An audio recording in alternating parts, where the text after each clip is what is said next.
स्थित हो सकते हैं। माना जा रहा है कि बीजेपी की इस महत्वपूर्ण बैठक में आगामी विधानसभा चुनावों के प्रत्याशियों की दूसरी लिस्ट पर चर्चा होगी, क्योंकि पहली लिस्ट तो बीजेपी पहले ही जारी कर चुकी है, तो अब दूसरी लिस्ट पर भी चर्चा होगी। बीजेपी ने मध्य प्रदेश और छत्तीसगढ़ के उम्मीदवारों की पहली सूची तो पहले ही घोषित कर दी है, करीब करीब 1 महीने पहले। और इसके साथ ही G20 के भव्य और दिव्य सम्मेलन के सफल आयोजन को लेकर पीएम मोदी की तारीफ पूरी दुनिया में इस समय हो रही है। एक के बाद एक बड़े बड़े नेता तारीफ कर रहे हैं। तो आज बीजेपी के केंद्रीय मुख्यालय पर पार्टी कार्यकर्ता G20 की सफलता के लिए पीएम मोदी का भव्य स्वागत भी करने वाले हैं। उधर पिछले 2 दिनों से मध्य प्रदेश विधानसभा चुनाव को लेकर दिल्ली में कांग्रेस नेताओं के बीच मंथन का दौर जारी है, यानी कांग्रेस भी कोशिश कर रही है कि वो अपने लिस्ट को जारी कर दे। मध्य प्रदेश कांग्रेस अध्यक्ष कमलनाथ के घर पर स्क्रीनिंग कमेटी की मीटिंग चल रही है कांग्रेस के उम्मीदवारों का नाम तय करने के लिए। साथ ही कांग्रेस नेता रणदीप सुरजेवाला ने कहा है कि औपचारिक रूप से पार्टी में लोकतांत्रिक प्रक्रिया शुरू कर दी गई है, यानी कि नामों पर विचार करना शुरू हो चुका है।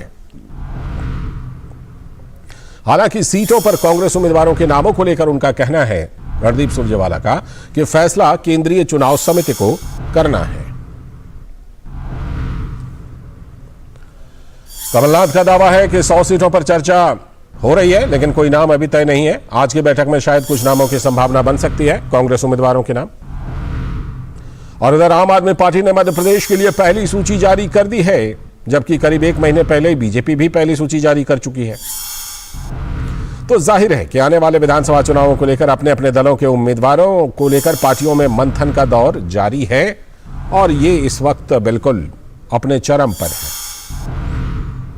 हमारे संवाददाता राजेश राज हमारे साथ जुड़ चुके हैं इस खबर पर चर्चा करने के लिए। राजेश, आज जिस तरह से कि भारतीय जनता पार्टी की दूसरी लिस्ट पर मंथन की संभावना जताई जा रही है, और साथ में प्रधानमंत्री के अभिवादन को लेकर के भी जिस तरह से G20 का सफल आयोजन हुआ है उसको लेकर भी चर्चा है, आप लगता है वहीं पर मौजूद हैं इस समय बीजेपी मुख्यालय पर, क्या तैयारी है?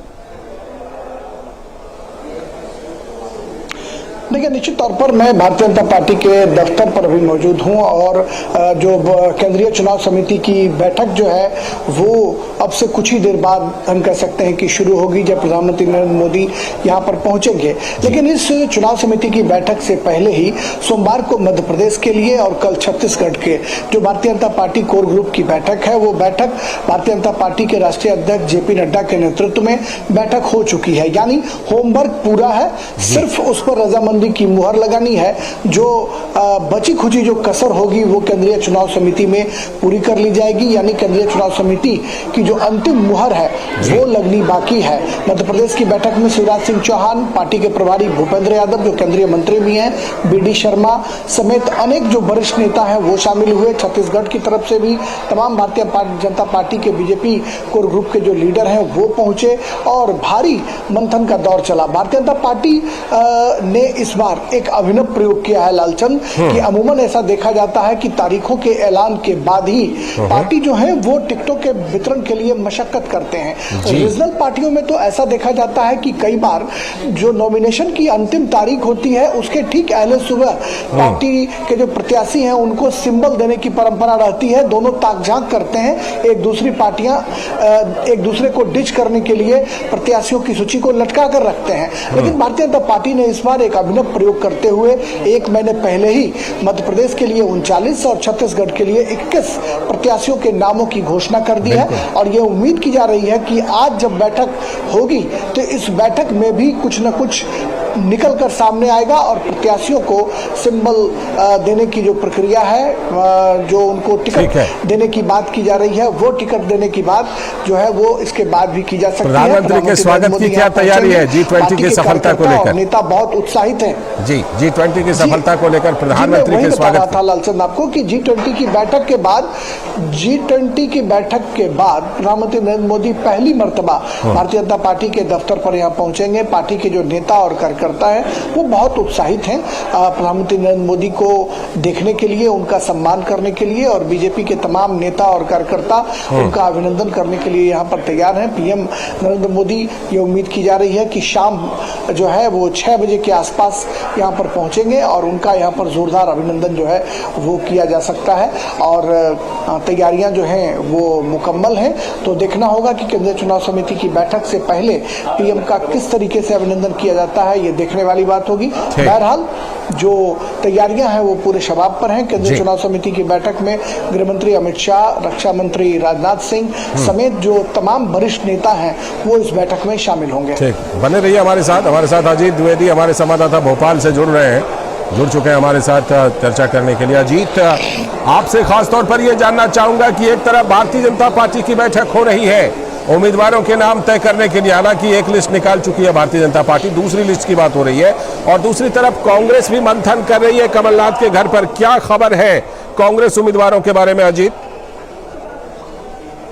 देखिए लालचंद, बिल्कुल कांग्रेस में लगातार बैठकों का दौर जारी है। भोपाल से लेकर दिल्ली तक लगातार बैठकें चल रही हैं और जो कद्दावर नेता है कांग्रेस के, लगातार वो बैठकें कर रहे हैं, कोशिश कर रहे हैं कि जो पहली 100 सीटें हैं जो कि अभी जारी होने वाली उनकी, उस पर सहमति बनाने की कोशिश की जा रही है। हालांकि जो कद्दावर नेता है मध्य प्रदेश बीजेपी के, अगर हम बात करें तो सुरेश पचौरी जो है उनकी, राहुल सिंह जो है उनकी अलग लिस्ट है, तो तभी नेता जो है अरुण यादव जो है उनकी एक अलग सूची उन्होंने सौंपी है। शीर्ष नेतृत्व है और वो कोशिश कर रहे हैं कि उनके लोगों को जो है वो एडजस्ट किया जाए सूची में, और इसी को लेकर लगातार बैठकों का मंथन जो है लगातार जारी है। स्क्रीनिंग कमेटी की जो बैठकें हैं वो भोपाल से लेकर दिल्ली तक लगातार चल रही हैं। हालांकि कमलनाथ कोशिश कर रहे हैं कि आने वाले कुछ दिनों में जल्द से जल्द जो है वो जो 100 सीटें हैं जो उनमें कम से कम जो कैंडिडेट जो है उनका नाम जारी कर दिया जाए, लेकिन लगातार अभी जो है सामंजस्य जो है वो नहीं बन पा रहा है, और जो अलग अलग ग्रुप जो है हम कहें तो वो कहीं ना कहीं अपने लोगों को एडजस्ट करने की कोशिश कर रहे हैं, और उस कारण से अभी तक सूची जारी होने में देरी हो रही है। हालांकि 16 सितंबर को एक बड़ी प्रेस कॉन्फ्रेंस यहाँ पर भोपाल में कांग्रेस ने बुलाई है वहां पर, और उम्मीद जलाई जा रही है कि वहां पर जो है शायद वहां पर वो सूची जारी हो सकती है। और एक जो और कांग्रेस कोशिश कर रही है, जन आशीर्वाद यात्रा जो बीजेपी ने पूरे मध्य प्रदेश में चलाई है, उसके जवाब में जो उन्होंने आक्रोश यात्रा जो उसकी प्लानिंग कर रही है, शायद उसके लिए भी घोषणा जो है 16 तारीख की प्रेस कॉन्फ्रेंस में कांग्रेस जो है कर सकती है। लेकिन अभी तक देखिए लगातार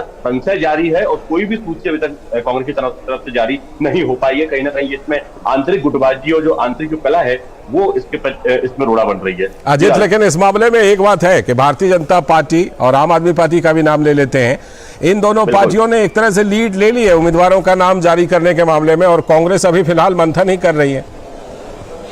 बिल्कुल, देखिए बीजेपी ने 39 कैंडिडेट की लिस्ट जारी कर दी थी और वो बहुत पहले जारी कर दी थी। आम आदमी पार्टी ने भी 10 कैंडिडेट की लिस्ट जो है वो जारी कर दी है। लेकिन हालांकि रणनीति बनाई थी कांग्रेस ने कि कांग्रेस काफी पहले जो कैंडिडेट के नाम जारी कर देगी, लिस्ट जारी कर देगी, जिससे कि एक रणनीति के तहत ज्यादा समय मिलेगा उनको, ज्यादा अच्छे तरीके से वो कैंपेनिंग कर पाएंगे।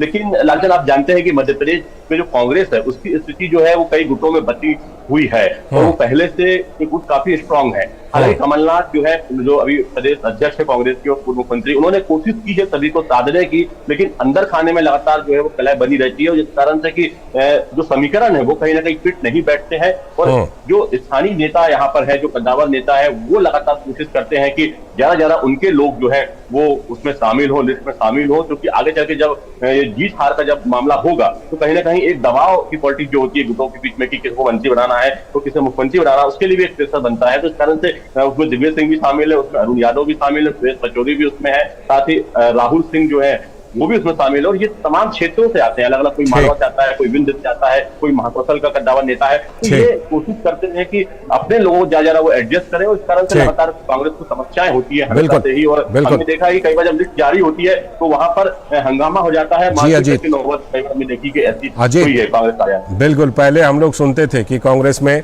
कमलनाथ जी का गुट है, दिग्विजय सिंह का गुट है, ज्योतिरादित्य सिंधिया जो उस समय होते थे उनका गुट है। ज्योतिरादित्य सिंधिया तो अब रहे नहीं, लगता है कि फिर भी कांग्रेस को गुटबाजी से फिलहाल मुक्ति मिली नहीं है और उससे वो जूझ रहे हैं। बहुत बहुत शुक्रिया अजीत आपका जुड़ने के लिए, और राजेश आपका भी जुड़ने के लिए और जानकारी देने के लिए। हम आगे आपसे जानकारी लेते रहेंगे। फिलहाल वक्त है ब्रेक का, और ब्रेक के बाद जब लौटेंगे तब करेंगे आज की खास चर्चा की मुंबई सम्मेलन के बाद जो INDA गठबंधन है उसकी बैठक हो रही है दिल्ली में, लेकिन बड़े नेता नदारद हैं, कुछ पार्टियां भी नदारद हैं, TMC, CPM जैसी पार्टियों के प्रतिनिधि।